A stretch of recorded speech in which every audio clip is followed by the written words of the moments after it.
welcome to Addicted to Murder. This is Courtney, licensed professional counselor with over a decade of experience. And this is Trisha, and I'm afraid that I have probably been a Witzelsucht on occasion. That sounds fun? I don't even know the origin of this word. Witzelsucht. Sounds vaguely like German? Yeah. Maybe? A person who tries to ease tension by being funny. Oh, okay, yeah. I probably do that too often because I really don't like tense moments. Well, sometimes it's needed. I agree, but I still don't like them. That's fair. So I mean, like, sometimes the, breaking the tension with laughter is needed. Okay.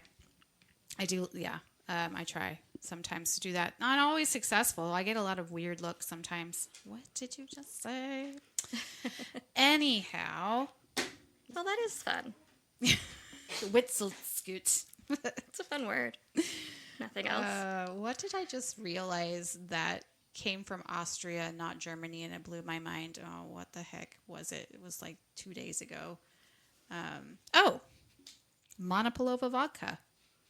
Oh.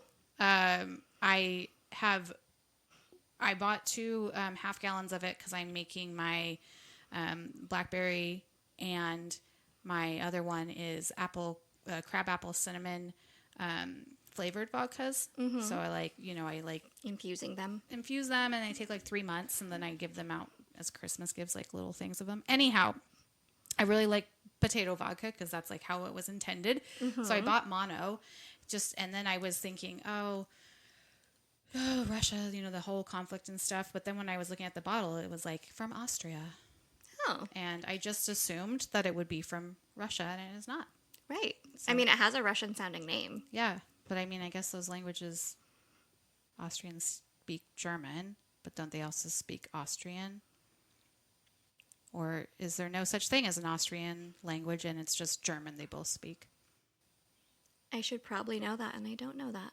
The only thing that's coming to my head is the movie with Sacha Baron Cohen, Bruno, and he's like, we're the biggest German-speaking country apart from Germany. Oh. So I don't know how well we can trust Borat. Dude, that guy's probably very smart, telling you. Right. Anyhow. Anyway. That was what I realized the other day. But we're back with William Bonin, part 3. And Courtney. Oh, I've got a question. You do have a question. But I'm looking up really quick. Language spoken in Austria, because now I'm just now we need to know. It's German. It's the official language of Austria. Croatian, Slovenian, and Hungarian are also recognized as official languages. Oh, okay. So there's no Austrian language. They've adopted from the countries around them. Yeah. Okay, Courtney, question time. Yes. What activity instantly calms you? Probably walking. Yeah. That's a good one. Mm-hmm. When I'm feeling really agitated or whatever, I like to go for a walk. We should all do that more often. Yes. I feel like just for everyone's mental health, if they can get away from their desks and go for a walk, that it would be a good thing. Right. Often. And just for scientific folks out there, if you're feeling really stressed out or anxious or upset, going for a walk is actually helpful because moving around redistributes the cortisol in your bloodstream so that it then can dissipate faster, as opposed to if you're just sitting with it, it just kind of stays in your system longer. Makes sense. Get one of those walker things under our desk. And you're just constantly, I mean, I would put one in, I've got one here, but it's too loud to have in a shared office. No, yeah. Otherwise I would bring it to work. But yeah. It's not silent, so. Also, getting away from the things that are maybe stressing you out is also good. That's a good answer. I'm trying to think, when I really need to, turn off or dissociate, what's the best way to do that for me? I mean, scrolling, it's not the healthiest way, but if I can find, some funny animal scrolls, on Instagram, or, something that's cute, and that's the fastest way for me to find something cute. If I had a puppy farm or something like that. Then you would just not go. A puppy farm, but a farm with puppies. Yeah. And I could just go outside. That would be my answer. But an activity that I can do immediately is looking at something like cute or funny, That's a good one. but not as healthy as walking. Although But laughter sometimes is more good. accessible. Yeah. Especially on a rainy day or a really hot day, or you just can't get away from your desk. Right, exactly. All right. Well, Good thanks question. for answering that. What about recapping for our final part? Yes. So, over the past 2 weeks, we have learned about Bonin's abusive and lonely childhood, that he started sexually abusing others while he was still a young boy himself, which escalated to violent sexual assaults as an adult and time spent in prison and a hospital. After being released, Bonin began to kill his rape victims and recruited 2 troubled young men to help him. After murdering 12 young men and boys, he was arrested and put in jail for a parole violation and was released after only a month. It's another one of those killers that we've done that have been in lockup a lot, Right. but keep getting released and paroled. Right, and have not been rehabilitated. Yeah. So he must be. I mean, we heard that why he was released from Atascadero and the other facility was he was a good prisoner. You know? Right, and they sort of like didn't know what else to do with him. Yeah. So In terms of like psychiatry and Right. things like that. He wasn't a troublemaker, though. So, I mean, that I guess goes a long way in getting released early. Sure. Yeah, and I mean, when your target population is not available to you, Sure. That's can- true. you know, that urge is not necessarily like presenting itself as much because there's no temptation. Yeah. Well, we're picking up in the middle of Bonin's crime spree. When he got out of jail in March, he got a job as a truck driver again. His bosses were not aware of his sex offender status. A little over a week after his release, he kidnapped an 18-year-old named Ronald Gatlin. He raped him, beat him, and used an ice pick on him. When Bonin was later asked why he used an ice pick, he said he didn't really know why, unless it was just to be sure the person was dead. So this body was discovered the following day. A week later, 14-year-old Glenn Norman Barker took a ride from Bonin and was subsequently beaten, raped with different objects, strangled, burned with cigarettes, and had his rectum distended, so like a prolapse of his intestines is what I'm thinking. And that same day, 15-year-old Russell Dwayne Rue was taken in Garden Grove. He was also tortured for up to 8 hours before he was killed, and these 2 bodies were dumped together. So per Wikipedia, Bonin acquired another accomplice. Quote, one Friday evening in March, Bonin offered 17-year-old William Ray Pugh a ride home. They were at a party. Pugh accepted, and during the ride, Bonin asked him to have sex. According to Pugh, he attempted to leave the van once Bonin had slowed down at a stoplight. Bonin grabbed him, dragged him back inside, and admitted that he enjoyed abducting, restraining, torturing, and strangling hitchhikers. Bonin then informed Pugh how to murder without getting caught. Bonin said he had chosen to refrain from sexually assaulting and murdering Pugh, not out of sentiment, but because the pair had been seen leaving a party, Fraser's party, together. Pugh was driven to what he claimed was his home, and when he left the van, he ran into the house. So, Pugh kept associating with Bonin. Now, he's got away with these young, what am I looking for? I don't know. These young boys. The words are gone. Wayward. That's the word. So he got another person, and Pugh kept associating with Bonin. And on March 25th, Bonin and Pugh abducted 15-year-old runaway Harry Todd Turner from a Los Angeles street. Turner had escaped a boys' home in Lancaster 4 days prior. Pugh later testified that he and Bonin lured Turner into Bonin's van with an offer for $20 for sex. After binding and sodomizing Turner, Bonin bit into his penis until it tore, and then he ordered Pugh to beat him up. After Pugh bludgeoned and beat him, Bonin strangled him to death. His body was discarded behind a Los Angeles business. So, by April, Bonin was no longer on parole. Not that it had done any good. And on the 10th, he met 16-year-old Stephen John Wood, who was walking to school. He knew Billy from his older brother somehow, so he got into his van because he wasn't quite a stranger. But he killed him anyways. He was discarded near the PCH. One thing about this particular victim is that he had fibers on his body that had been found on some of the other victims. The police were trying to, at this time, piece all of these murders together and finding anything, and they found like a green fiber. And the sample was able to be determined to be a fiber of a carpet that was in specific vans. So it was like kind of the first real forensic clue that they had, but still a long way to go to figure out what van, right? Right, absolutely. And like, while, Bonin's always been really brazen in his solicitation of his victims, he's also acting more recklessly than he ever has. He's recruiting another accomplice, and that increases the risk of being caught. He is holding victims for longer periods of time, which increases the risk of one escaping or, a witness hearing their screams. And he's killing boys that he can now be connected to him. He's not been deterred, obviously, by previous prison time and consequences.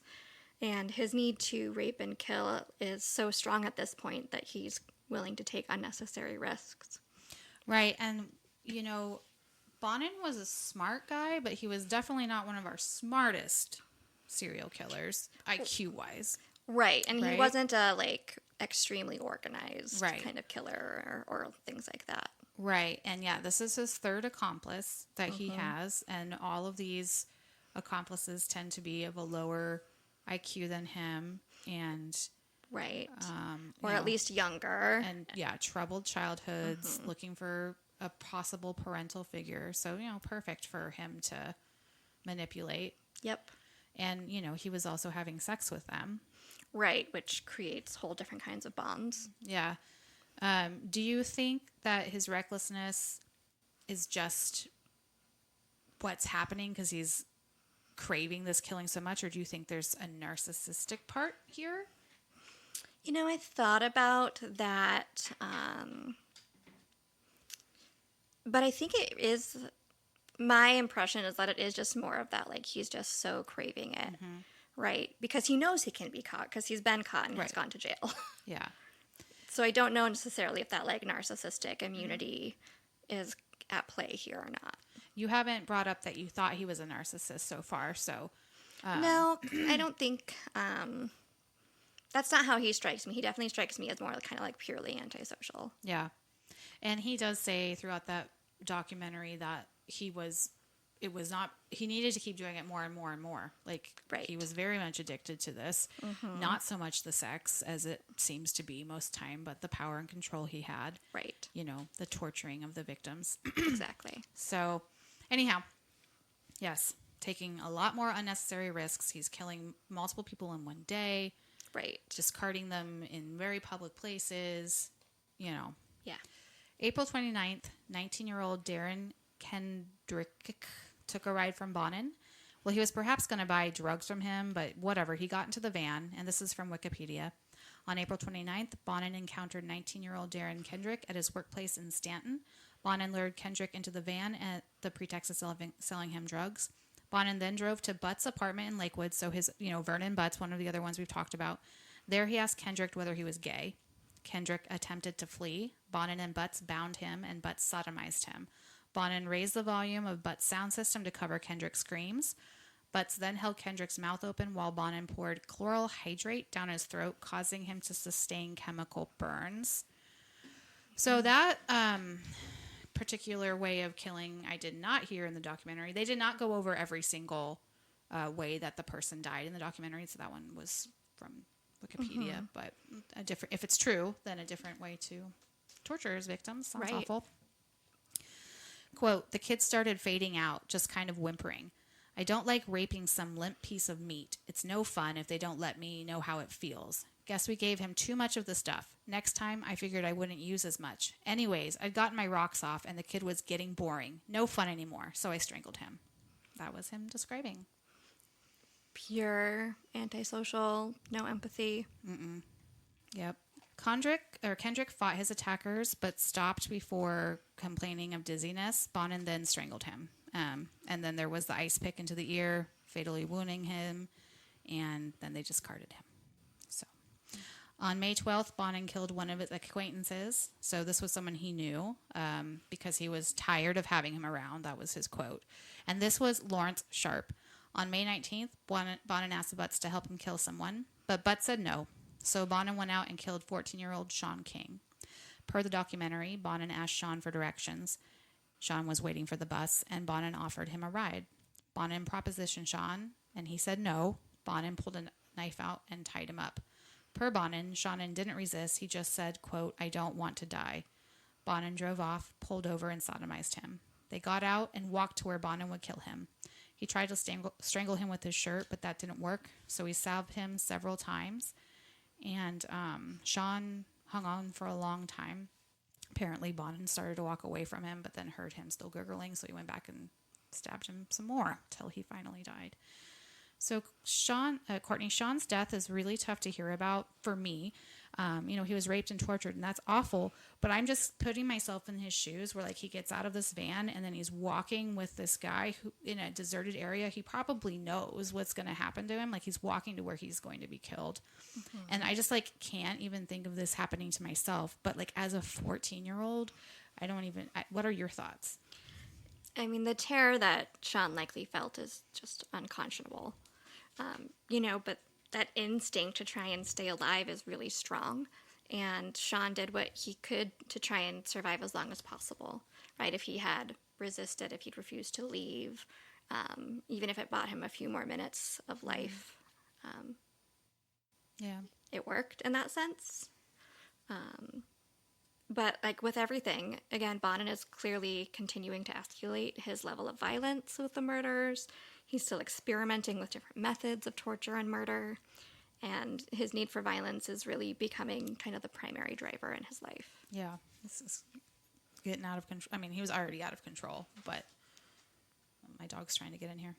So by now, these murders were being noticed. I mean, they had been noticed, but the pieces are getting more and more put together, and the gay community is scared, and they're very outraged by what's happening. And in fact, there was a $50,000 reward from the gay rights activists for information to catch whoever was doing this. Now, the bodies were scattered, all across multiple jurisdictions, but several people from these jurisdictions worked together, and they created a task force. At some point, they did this, and this was without computers, so the working together was definitely needed in this case. So Billy's downfall starts with the help of one of his accomplices. So the last name Pugh, William Pugh, Billy Pugh. And that was the kid that Bonin kept around because he had been seen with him at that party. So I think he was kind of a recent accomplice. But he did help Bonin kill Harry Todd Turner. And he got arrested for stealing a car, Pugh did.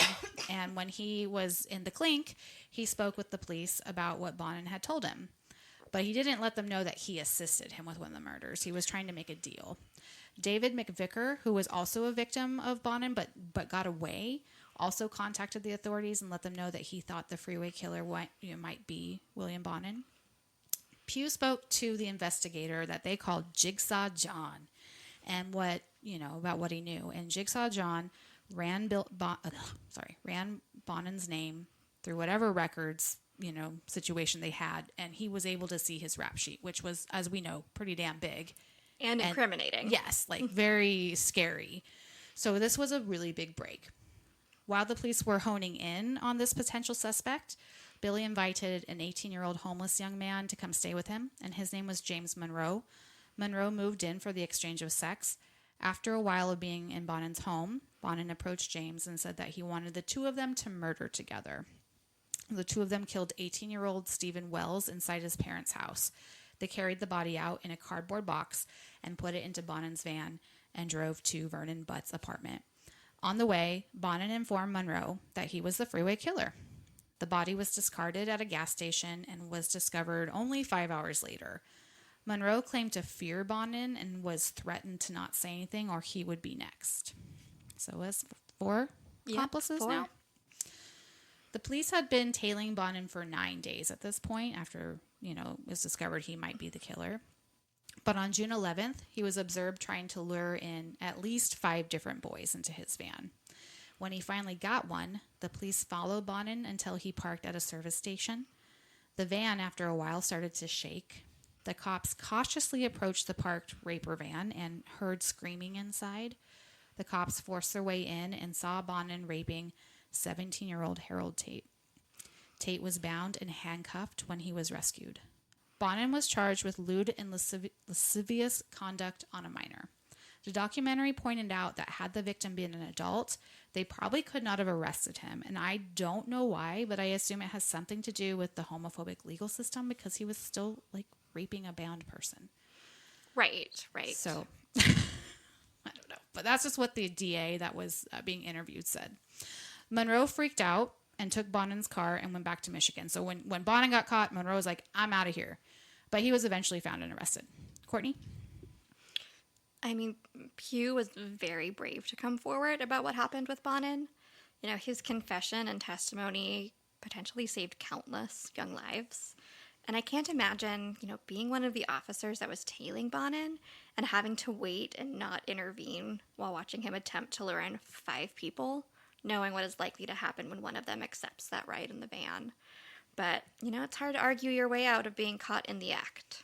That was something that they were talking about in the documentary is the cops were like, when do we approach this vehicle? Because if the kid's 17 years old, you know, they might not be able to tell when he picks him up if he's a kid or not, if he's under 18 or over 18. Right. Or if it looks like they get into the van willingly. Right. Is that kidnapping? Right. And then if this is an adult who is consenting, they've just blown their cover. Right. You know, exactly. So I'm glad that they did intervene. I'm sorry that this 17-year-old had to go through what he went to before that happened, but, you know, whatever. He's alive. Yes. At first, Bonin denied any wrongdoing, but eventually confessed to Sean King's murder. Per Wikipedia, this was not so his family could bury him if Bonin showed police where to find him, but to get a burger on the long drive to San Bernardino. Bonin went on to confess to killing 21 people, and he went into great detail. Many of these details can be heard in the documentary, where the audio tapes are played of the interviews. There was blood and semen evidence to link Bonin to the murders, and he did talk about his accomplices. He was also charged with 11 counts of robbery, a count of mayhem, and a count of sodomy. Quote, Bonin was not brought to trial for the murders of Mark Shelton, Robert Wirosek, John Kilpatrick, Michael McDonald, or the November 1979 John Doe, because police did not find sufficient evidence linking him alone to the crimes. So this is despite Bonin confessing to the murders of Kilpatrick and McDonald. On July 25th, police found evidence linking Vernon Butts to the murder, and he was charged with assisting in 6 murders and 3 counts of robbery. You want to read that next quote? Sure. So despite initially proclaiming his innocence, Butts soon confessed to having accompanied Bonin upon each of the murders he was charged with, and to having sexually abused several victims. Butts claimed to have participated in the murders primarily out of fear, claiming, quote, it was either I go or become the next victim, end quote, adding that he only found the courage to confess upon learning Bonin was in custody. Butts was adamant that he had only a limited role in his victims' torture, but confessed to actively torturing one of them. He claimed that, upon their successfully luring a victim into the van, he would typically drive a short distance before stopping the vehicle in order to assist Bonin in restraining and torturing their captive. He claimed his participation in the murders was typically limited to restraining the victims, but he admitted to mutilating one victim with a wire coat hanger. He said that some victims had been subjected to more extensive blunt force trauma than others because Bonin would escalate the beatings if the victim resisted his sexual advances, end quote. So, Butts was set to go to trial on July 27th, 1981. But unfortunately, he committed suicide in his jail cell by hanging himself with his towel. The suicide rendered Butts' recorded testimony in 3 cases inadmissible as evidence. And the charges against Bonin in relation to Shelton, Rostek, and the John Doe were therefore dropped in 1981. So this was a huge blow to the state's case. And they had to dismiss several murders. I believe Vernon Butts was the one that had attempted suicide many times in his youth. Correct. So I guess this is not that surprising, but he was the most talking and willing and participating of the accomplices. So this was really bad. Mm-hmm. On July 31st, 1980, his other accomplice, Monroe, was arrested. He pled not guilty at first, but at the pretrial, he pleaded guilty, and he received 15 to life, and he is still currently in custody. Miley was also arrested, and he and Monroe testified against Bonin in exchange for not being sent to death row. He got 25 years to life, but he was killed in custody in 2016. So he is no longer around. And William/Billy Pugh also testified and pleaded guilty to 1 count of manslaughter, and he got 6 years. He is out. Right. So all in all, Bonin had 4 accomplices, all of whom faced consequences for their parts in the murders. Courtney, what do you think about their sentences? We don't know what Vernon's was, but I'm sure it would have been bad. Probably, yeah. I think that the eventual, charges and sentences are fitting for each of them. I have a lot of compassion for the victimization that each one of those accomplices was subjected to themselves at the hands of Bonin, but that does not excuse their decisions to harm others. So Bonin's trial started on October 19th in Los Angeles County. He was originally charged with 14 murders whose bodies had been found in that county. The DA's office, to decide if they should seek the death penalty, needed to hear any mitigating evidence from the defense. So they gave Bonin an opportunity to say whatever he wanted, with the understanding that they would not, whatever he said would not be used against him. So that is what the tapes of the whole documentary that is on HBO currently are. These are tapes that are kind of like a video diary or a audio diary where he's telling everything he did. And they were not used against him. In fact, they were never supposed to be exposed, and here they are in 2025 or whatever for us to hear. So when the DA heard these tapes and the way he described the murders and the lack of remorse and everything, they decided he was deserving of the death penalty. I'm shocked. Right. So the lawyers brought in all kinds of expert witnesses trying to discredit this and that. Bonin had no control over his actions, his child who was to blame. But no, he did have control. He was just a sadist, back and forth. Right. Battle of the experts. Yep. During his time in lockup, like during his trial time, Bonin granted interviews to a reporter by the name of David Lopez. This is the only guy he talked to. And the reason he talked to him was because this interviewer interviewed Bonin's mom and was nice to her. So he was like, I'll talk to you. Now, the interviewer said that today this would never happen. They would not allow a journalist during a trial to talk to the person on trial. Right, absolutely. And his lawyer would never allow it. But back then they did. So he had 3 meetings, and Bonin told David that he had killed 21 people. Bonin was hoping that Lopez could somehow help him avoid the death penalty. And he was like, I don't have that power, but all right. On June 29th, David Lopez did a special presentation on his news show and told the world that he had been interviewing Bonin. So this, of course, led the police to want to know all about what Bonin told him. And initially, he used the California Shield Law for immunity, which was basically, the journalists are supposed to keep their sources protected. Now, David was being asked to testify, which could have been detrimental to his career, to reveal his source. During the trial, Bonin pleaded not guilty. Anyhow, this reporter eventually agreed to testify, which was kind of a big no-no for his career. However, I think he was worried that Bonin would somehow get off, and so he told the jury of the conversations he had with Bonin, and during these talks, Bonin confessed to being the Freeway Killer. Quote, allegedly, Bonin had confided that although he resented the prospect of being executed, he had opted to commit murder simply because he enjoyed the sound of kids dying.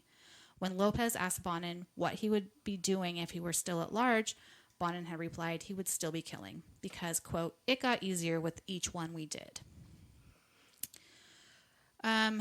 So this is also from Wikipedia.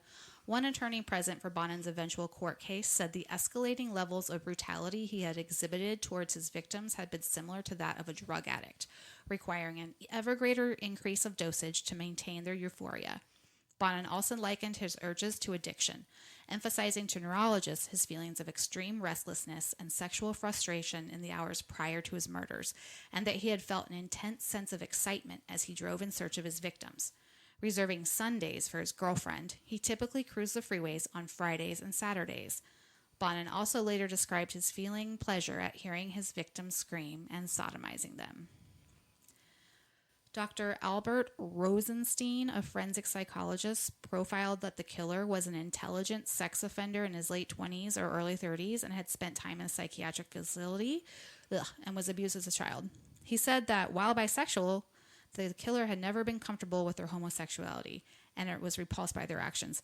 I'm just kind of throwing this in there because it was an accurate profile. Well, what do you think? So that was there's a fire going on. This is my fire app. Oh, Sorry, got it. that weird noise.